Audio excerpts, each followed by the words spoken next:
Is it possible that I am wrong? I think it's a great question, first of all. Is it possible that any of us are wrong?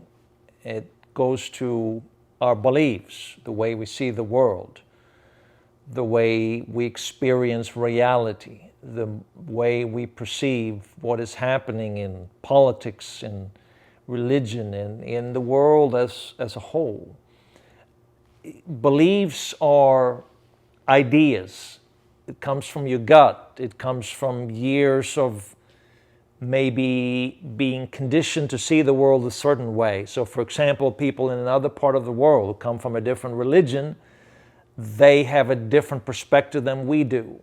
And politically, it's the same way. If you've been conditioned to see the world a certain way, then you gravitate to more information that will support your beliefs. In fact, scientists, and I talk about this actually in my book for those who have already read it, you know what I'm going to share here, so just stay with me for a few moments because I want to get somewhere a little bit deeper than that and actually look at things not as a criticism of anybody, but I want to look at things really as a way of, for all of us, whether you are politically involved on the left or the right, or whether you are a Christian or belong to some other religious group, or whether you consider yourself agnostic, it doesn't really matter. I'm going to deal with the bigger issue, but I'm going to lay the foundation first so that I can answer that question. Is it possible that I'm wrong? And why that question is important for all of us to ask, because I think it's a kind of question that all of us need to ask, because they will help us in how it will help us actually to treat one another better. And here is what I mean. If you look at the world today, you have noticed that we are polarized about literally everything, whether it's masks, whether it is Black Lives Matter, whether it is our religious persuasions and beliefs, whether it is COVID-19, how it's going to end, how quickly it's going to end. We all have different ideas about how the world works. And so we're living in a society where it seems like we become more and more polarized. Why is that? Well, because of the internet and because of cable news, we have become more polarized because now we are not all watching and hearing the same thing. It used to be that everyone before was hearing and watching the same thing, and now we are getting information from our particular sources that we gravitate towards. So it doesn't matter whether you agree with me or not here now, but all of us have motivated reasoning. We are motivated to see the world a certain way, and we're looking for people who will confirm the way we see the world. We're looking for our suspicions to be confirmed. We're looking for our beliefs to be proven right, because somehow or another psychologically it makes us feel better about ourselves.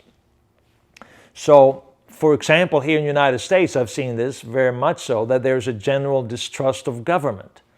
There's a general distrust among Christians. And I was raised in a home, by the way, where basically there was this, not a fight, but there was like a polarization between science and faith. So we naturally had a distrust toward science, because science somehow or another was against God, was against my faith, and for that particular reason, we tolerated the science that we liked and things that benefited us, but then there was a general, skeptical attitude toward anything that was science, because it was also associated with 666, it was associated with, Antichrist and the end of the world and all of that. So it had all these negative connotations, and the moment it was like this, science was a different belief than what we believed, and therefore we had to fight against science. So there is that kind of thing we're also dealing with, by the way, and I think this is important for my people who are more geared toward the faith side, who are more attracted to that side. It's important to understand the difference between faith and science. Science does not rely on your gut feelings. A lot of us rely on our gut feelings, and that sometimes is very correct, and sometimes it's totally wrong. Sometimes we are off, sometimes we are right, and The problem, of course, is in religious circles is that we often associate our gut feeling with what God is saying. Somehow that we put God in there. Like somebody very well known in that is have a television ministry, for example, prophesied and said that the COVID-19 would be over by Easter. Well, I guess he was referring maybe to 2021. I don't know. I'll give him the benefit of the doubt. But what I'm saying to you is that was his gut feeling. I'm sure his intention was he wanted it to be over with. He wanted to give people hope. So we kind of run with what our gut feeling tells us, and we look for information that we like, that kind of supports us, that makes us feel better somehow or another about the future. Science, on the other hand, they deal with not with the gut feelings. Often when they give a theory, they could be completely wrong, and then they prove themselves wrong. Science deals with actual facts. So, for example, if you do a testing of whether something is working right now as far as remedy for COVID-19, science is saying, well, there is no credible evidence that it works. What that means is this, that they have not done the research, or they have not tested 30,000 people, where 15,000 people got to take the drug and 15,000 people did not take the drug, and compared the two to see whether one showed to have more, whether the drug had showed to have promise and the drug seemed to work on people. That's how science is looking at it. A person of the gut says, well, I believe this is really working. I'm going to try it, and that's okay. We don't know. Nobody really knows for sure, but science does not have any credible evidence. So when they say they don't have any credible evidence, that's what it means. So science, the point that I'm making is science observes and deals with data and facts and puts them together, and they compare them to other things. Faith deals a lot more with people's gut instincts, how they feel. And the gut instinct has been programmed since childhood. In other words, we've been conditioned to see the world a certain way. So here is the point that I'm trying to make. We all have unconscious biases. So if you have an unconscious bias towards science, then you are more inclined to distrust science when it comes to COVID-19, for example, or when it comes to any other issues that relate to how the world works today. If you have a distrust toward government, you are less likely to believe what you are being told through the news media or through the majority of our politicians. You're more inclined to maybe gravitate toward conspiracy theories. Yes, that's the way it works. I'm not saying that as a criticism. That's just how our brains operate, because we are motivated by reasonings. We are motivated to see the world a certain way, and that then guides and controls the kind of information that we look for, the kind of input that we get.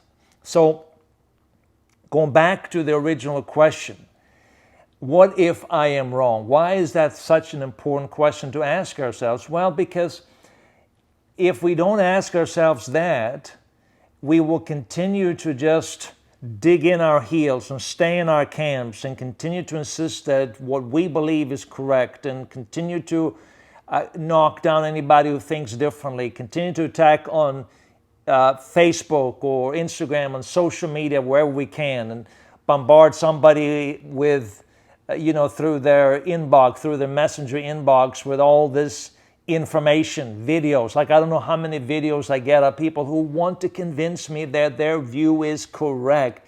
What if we, instead of trying to convince everyone that our opinion is the right one and this is the way the world works, without having any solid proof for it, except that our gut instincts, this is what we feel in our gut to be the right way. What if, rather than looking at the things that we're seeing in the world, what if we would actually begin to just love and ask ourselves the question, what if I'm wrong? And if I'm wrong, then maybe I should just, rather than trying to find out what the other guy is or disagree with the other person, what if I just kind of ask them, what do they think? How do they see the world? And become more loving and compassionate toward them and their viewpoints and their way of seeing things. Because I wouldn't say that I'm old, but I'm not as young as I used to be, and still consider myself very young, but I'm not as young as I used to be. You know what I'm talking about. You can see the wrinkles on my face, especially with HD. Anyhow, the point is, the more I've seen in the world, the older I get, I've become less certain that how I see the world is the correct way of seeing it. Of course, I believe it's the correct way. I follow my beliefs. I follow what I believe, but I'm not as certain anymore. I can't say with certainty, and that's okay. You see, when I was young, I needed to be certain, because the moment that we're not certain, it lends itself to fear. Our sense of self is threatened. The moment our worldview is wrong, it creates a kind of an inner chaos, and it creates an inner instability that causes fear, and can even cause depression and cause all kinds of debilitating emotions. But I've come to conclude that it's okay that if I'm not right about everything. Now, I have a strong belief, for example, in God. Now, I don't have the same belief about God that I did 10 years ago, 15 years ago, 20 years ago. My view of God has radically changed based on what I've experienced, based on what I've come to know. But I still have a strong belief in God. But it's still a subjective belief. It's based on my experience. It's based on how I see freedom for people, how I've been able to help people experience freedom, how I experience freedom in my own life, and that's the reason I believe in God. But someone may believe something totally different, then they're also helping people to experience freedom. And that's okay. And I need to listen to them rather than just dig in my heels and say, this is the way it is. I got to preach it until you just accept the way it is, and I can't keep quiet about it. I got to speak it wherever. It's ego. Our ego gets in the way, and we try to convince everybody that we are right. We don't like to be criticized. We don't like when someone posts something negative on our Facebook page after we somehow or another shared our opinions, and then we notice that some people don't agree with them. We don't like it, but what if it's okay? What if you are wrong? What if you are right? At the end of the day, does it really make that much of a difference? Isn't it more important to just, I like what Jesus said, love your neighbor as yourself. In other words, you love them as they would be you. Now that is not just people who are in your tribe. That is not just referring to people who see the world the way you see the world. It's actually referring to people who are completely different and who have different beliefs. And maybe that's a better way to approach this whole question. So, what if I'm wrong? I think it's a great question to ask yourself, because it will help you. Even if you're not wrong, it will still help you in being more tolerant and compassionate toward others. At least that's what I think. You're entitled to your opinion, and that's okay too.